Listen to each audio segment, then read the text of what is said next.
নমস্কার, আমি তনুশ্রী। আমার তনুশ্রী রেসিপিস চ্যানেলে সকলকে অনেক অনেক স্বাগত জানাই।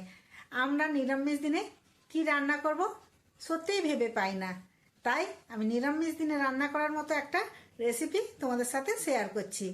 আমি আজ রান্না করে দেখাবো পাঁপড়ের একটা তরকারি, যেটা খেতে খুবই ভালো লাগে।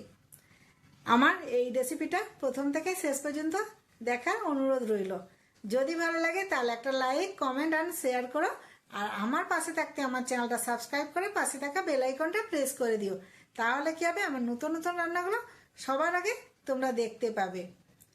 আরেকটা অনুরোধ, প্লিজ প্লিজ প্লিজ তোমরা লাইক, কমেন্ট, শেয়ার করো, তাহলে আমার অনেক অনেক উৎসাহ বাড়বে। চলো এবার রান্নাটা শুরু করি। কড়াই বসিয়ে দিয়ে কড়াইয়ে তেল দিয়ে দিয়েছিলাম, তেলটা গরম হয়ে গেছে। এবার আমি পাঁপড়গুলো ভেজে নিচ্ছি।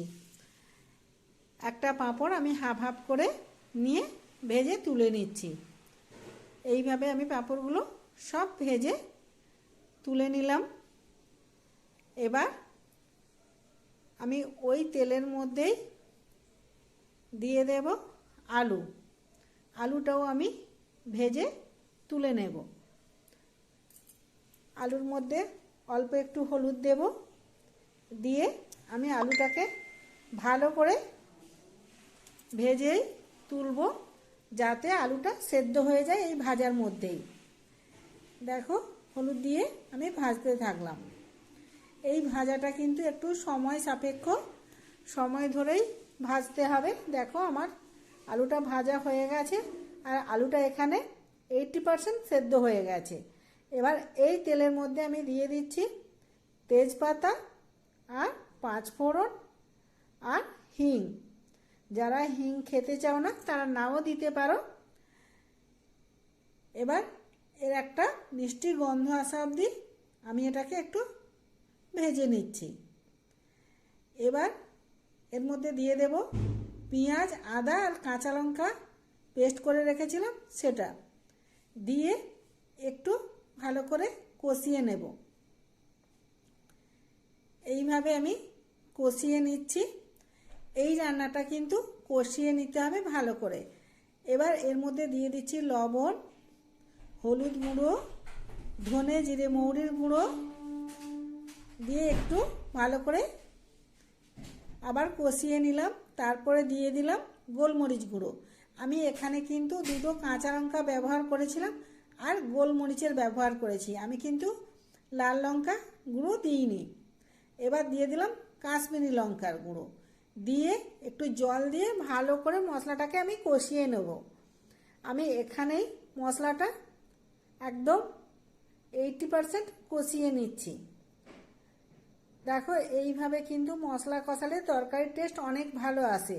যখন মশলাটা এই রকম হয়ে যাবে তখন আমি এই ভাজা আলুটা এর মধ্যে দিয়ে দিলাম, দিয়ে ভালো করে আবারও একটু কষিয়ে নিচ্ছি।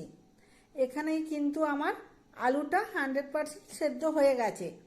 এবার এখানে আমি দিয়ে দিলাম মিষ্টির জন্য চিনি, আর দিয়ে দিচ্ছি গরম মশলা গুঁড়ো। এখানে চিনি আমি দিয়েছি কারণ নিরামিষ তরকারি একটু মিষ্টি হলে টেস্টটা অনেক ভালো আসে, সেই হিসেবে আমি দিয়েছি। তোমরা চাইলে এটা দিতেও পারো, আবার নাও পারো। এবার আমি এর মধ্যে জল দিয়ে দিলাম। খুব বেশি জল দেব না, এটা একদম কারি কারি মতো করব, তাই অল্প পরিমাণ জল দিয়ে দিলাম। দিয়ে আমি এটাকে ভালো করে নাড়িয়ে দিচ্ছি। এইভাবে নাড়িয়ে আমি জাস্ট 3 মিনিট ফুটতে দেব।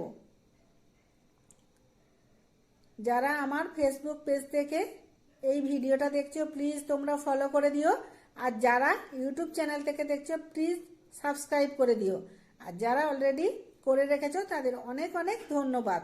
দেখো, আমার তরকারিটা ফুটে উঠেছে। এবার দিয়ে দিচ্ছি পাঁপড়। যে পাঁপড়গুলো আমি ভেজে রেখেছিলাম সেই পাঁপড়গুলো দিয়ে দিলাম।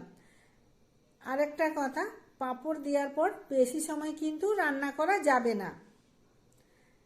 সেই জন্য যারা যেমন জুস রাখবে সেইভাবে রান্না করবে। তবে বলি, এই রান্নায় কিন্তু খুব বেশি জুস রাখলে খুব একটা ভালো লাগে না।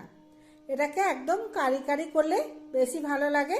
দেখো এইভাবে কিন্তু নামিয়ে নিতে হবে, নামালে এটা কিন্তু একদম একদম কষা কষা হয়ে যাবে, কারণ পাঁপড়ে অনেকটা জুস টেনে নেয়। এইভাবে রান্নাটা করে দেখো, আশা করি খুব ভালো লাগবে। এটা খেতে দুর্দান্ত লাগে, একবার